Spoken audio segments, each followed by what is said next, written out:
Human foundation career building centre के convener जनाब आफ्ताब साहब एडवोकेट, आपने मुझे इस काबिल समझा कि इस मंच पर जो है मुझे आमंत्रण दिया। मैं इसके लिए आपका शुक्रगुजार हूँ। मैं अपने ज़िंदगी में बहुत मंच शेयर किया जिसकी आप कल्पना भी नहीं कर सकते हैं, लेकिन मुझे दिली खुशी उस समय मिलती है जब किसी एजुकेशनल मंच से मुझे इनविटेशन मिलता है। मैं तालीम से आज भी दूर नहीं हूँ, क्योंकि एजुकेशन को मैंने समझा है, बहुत स्ट्रगल किया है, बहुत जूझा है। अगर मैं अपनी कहानी आपको बता दूं तो आपके आंखों में आंसू आ जाएगा। थोड़ी सी मैं उस पर लाइट करना चाहता हूँ। मेरा नाम गियासुद्दीन है, जैसा बताया गया, और मैंने अपनी प्राइमरी एजुकेशन जो है वो KR हाई स्कूल बिहार के 1 और 2 3 में आता था और आज भी है। अपना एजुकेशन मैट्रिक करने के बाद मैं चला गया LS कॉलेज मुजफ्फरपुर में, और ग्रेजुएशन और पोस्ट ग्रेजुएशन करने के बाद मेरे सामने कुछ ऐसे रास्ते थे जिस पर देवराज के लोग चलते थे, और मेरे गार्जियन भी चाहते थे कि मेरा बेटा पढ़कर होशियार हो जाए, इंजीनियर हो जाए, लेकिन मुझे भीड़ में चलने की आदत नहीं थी, क्योंकि भीड़ में तो भेड़े चलते हैं। मुझ में जागरूकता थी, मुझ में सेंस थी, और मैं चाहता था कि भीड़ से अलग चलूं। लेकिन ऐसे थे मेरे बैच में जो अदालत हुसैन से पढ़े थे और अलीगढ़ में जाकर होशियार हो गए थे, इंजीनियर हो गए थे। तो मेरे फादर भी कहते थे, करे यार तुम भी होशियार बन जाओ, इंजीनियर बन जाओ। लेकिन मेरी मेंटेलिटी शुरू से रही है कि मैं अपनी डिग्निटी, अपनी पहचान अलग बनाऊं। और मैं आपको बता दूं, 1990 का मैं BPSC हूँ, और 1990 का मैं BPSC हूँ, और इस देवराज का पहला BPSC हूँ।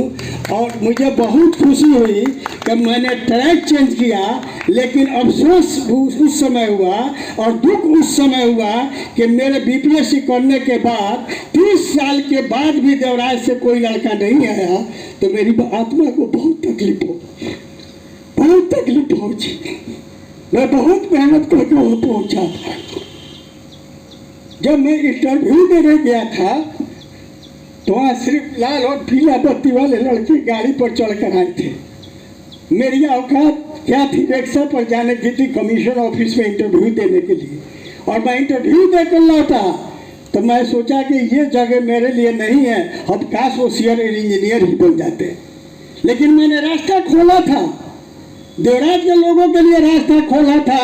अगर वो रास्ता पर देवराज के लोग चले रहते तो कसम बनाने वाले के आज देवराज के हर चौराहे पर 2 IAS, 2 IPS, 4 DM, 4 SP और कमिश्नर दिखाई देते। लेकिन मेरी मेहनत को इस देवराजवासियों ने नहीं लिया, और 32 साल के बाद एक लड़का जो है BPSC करता है शिक्षा का, और बिहार पुलिस सेवा में आता है, और मेरे सामने आकर कहता है, अंकल अगर आपने दरवाज़ा नहीं खोला होता तो आज मैं DSP नहीं होता। और मुझे साल से सम्मानित करता है, तो मुझे लगा कि मेरी परिश्रम, मेरी मेहनत कामयाब हो गई। आप हमेशा कोशिश कीजिए बच्चों, मैं आप लोगों को भी बोलता हूँ कि हमेशा कोशिश कीजिए भीड़ से अलग चलने के लिए। जब भीड़ से आप अलग चलेंगे तो लोग उंगली उठाकर आपके तरफ इशारा करेंगे कि ये लड़का है, ये IAS है, ये IPS है, PCS है।